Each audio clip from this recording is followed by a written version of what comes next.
everyone, and welcome to Journey with the Kellers. My name is Amanda Keller, and today we are back in the Keller kitchen. So today we are going to be making something from the Parks and Recreation cookbook.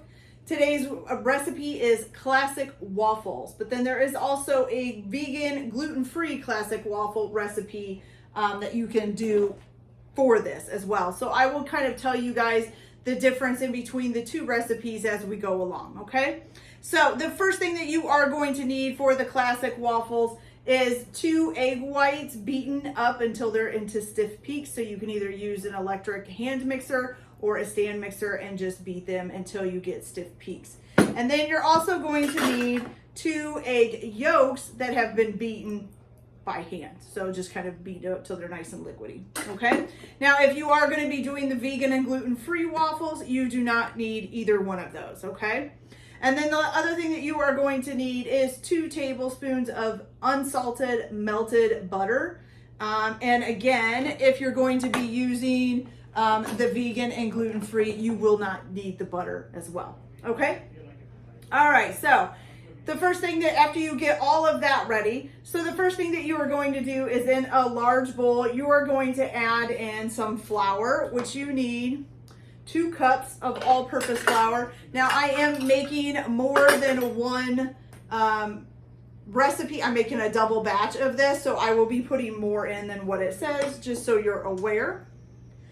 And if you're going to be making the vegan and gluten-free, you will be using flour, but you will be using gluten-free flour. So you need 2 cups of gluten-free flour for that.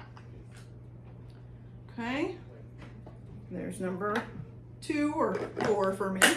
Okay, so that's done. The next thing you are going to need is 2 tablespoons of granulated sugar. If you're doing the vegan and gluten-free, you will also need 2 tablespoons of granulated sugar. Okay, so 1, 2, and then my extras for my double batch. Okay. There we go. All right, then you're also going to need your baking powder. So you will need 1 tablespoon of baking powder for both recipes, whether you're just doing the classic or the vegan and gluten-free, okay? Baking powder, 1 tablespoon, and then 2 tablespoons for me because I'm making a double batch. Okay. All right, and then the last thing that you are going, 2 more things you're gonna add is a 1/2 teaspoon of cinnamon. That's for both recipes. Here we go, 1/2. Well, actually, I could have done a whole for mine, but that's okay. So a 1/2 teaspoon of cinnamon. Okay. And then you're also going to need a 1/4 teaspoon of salt, and that's for both recipes as well. Okay, so a 1/4, and then a 1/4 again. Okay.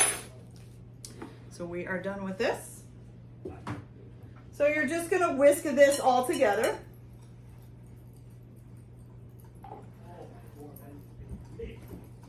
Okay. And then you're gonna make a nice little well in the middle of this for your liquids. And I do apologize, you guys. I got the measuring cup out for my milk, but didn't get my milk. So let me get the milk here.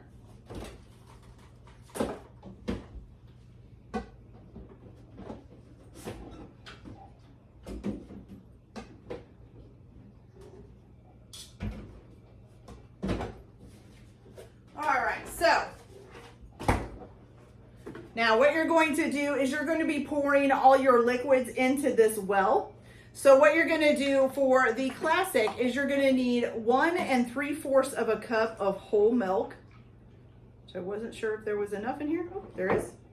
Okay, and you're going to dump that in. If you're doing the vegan and gluten-free, you're going to do 1 3/4 cup of soy milk, okay? All right, then you're going to go ahead and add in your 2 large egg yolks, okay? If you're doing the vegan and gluten-free, you would add in 2 large ripe bananas that you mash, okay? And there is that there. Okay, then you're also gonna add in your vanilla, which is 1 teaspoon of vanilla extract. And I just thought too, I did not add enough milk. I'm so sorry. I forgot, I was making a double batch there for a second. See, I almost screwed it up. At least I had the eggs and stuff already doubled, so I don't have to worry about that. So let me add another 1 3/4 cup of milk here. There we go. All right, there we go. Perfect. Okay, so now for the vanilla, you need 1 teaspoon of vanilla extract. That's for either recipe. So 1, 2 for me. Okay. And then let's see what else. Oh, and then you're going to put in your melted butter. Okay, so this is 2 tablespoons of melted unsalted butter. If you're making the vegan and gluten-free, you're gonna do 2 tablespoons of coconut oil melted, okay? So let's get this all nice and mixed up.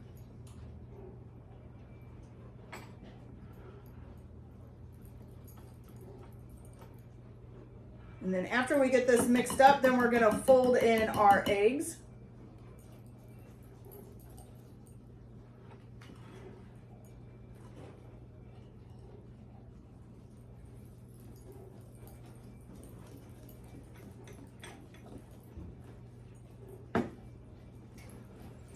Okay, so far so good.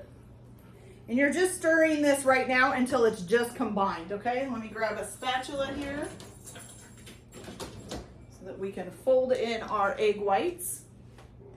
So we're gonna put these in there and then just fold them in. Let me get this out of the way.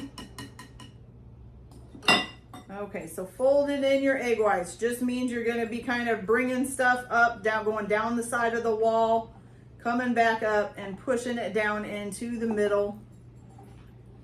And you're just gonna keep doing that. Egg whites do take a little bit to get mixed in. But you wanna be kind of gentle with them so that you don't deflate them. Their thing is to make the batter fluffier, more voluminous, which will make your waffles fluffier and more voluminous. Sounds like a hair product now instead of a waffle. Okay.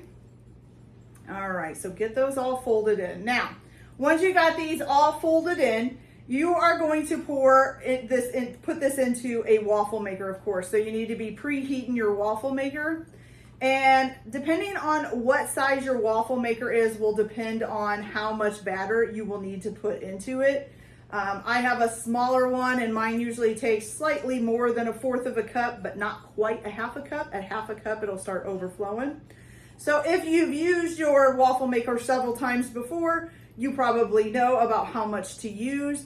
If you're new to a waffle maker, like you've just bought one and you wanted to try a recipe in it, I would start with like 1/4 cup and try cooking that and see how that does, and then add just a little bit at a time. Now, if it's a really large waffle maker, of course, I would start within 1/2 cup. So mine is small, okay? But you're gonna put it in there and you're gonna bake it until it's crispy and golden brown. And that usually can be done by, if you watch the waffle maker, when you first put the waffles in, it'll start cooking and then a whole bunch of steam will come out.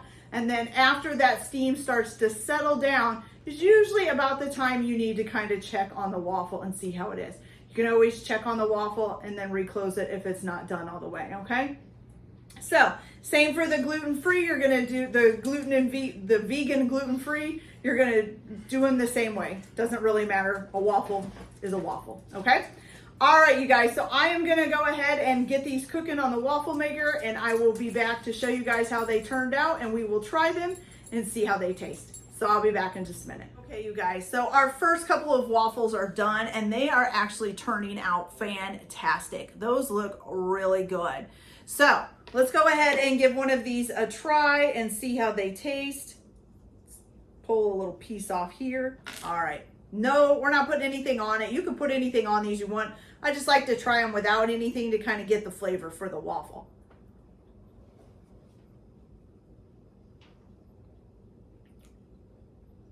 Okay. They're really good. They're nice and moist, actually, even though they look really crispy. And they are crispy on the outside, but they're nice and moist on the inside.